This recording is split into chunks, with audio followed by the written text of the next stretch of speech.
Iran, যুক্তরাষ্ট্র ও ইসরায়েলের চলমান যুদ্ধের প্রভাব পড়েছে গোটা মধ্যপ্রাচ্যে। অঞ্চলটিতে থাকা বিভিন্ন মার্কিন ঘাঁটি ও স্থাপনা লক্ষ্য করে হামলা চালিয়ে যাচ্ছে তেহরান। এসব হামলায় মার্কিন সেনা ও অবকাঠামোর পাশাপাশি ঝুঁকির মুখে পড়েছেন প্রবাসীরা।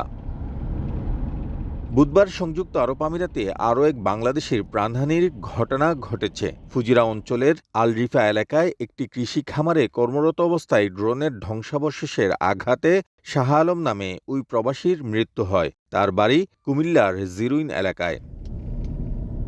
খবর পেয়ে আবুধাবিস্থ বাংলাদেশ দূতাবাস ও দুবাই কনস্যুলেটের একটি প্রতিনিধি দল ঘটনাস্থলে গিয়ে স্থানীয় প্রশাসনের সঙ্গে যোগাযোগ করে। দূতাবাস জানায়, মরদেহ শনাক্ত করে দ্রুত দেশে পাঠানোর জন্য প্রয়োজনীয় ব্যবস্থা গ্রহণ করা হচ্ছে।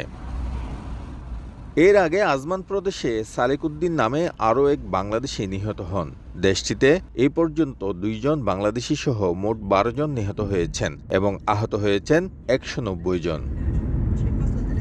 শিবলি আল সাদিক, সময় সংবাদ, সংযুক্ত আরব আমিরাত।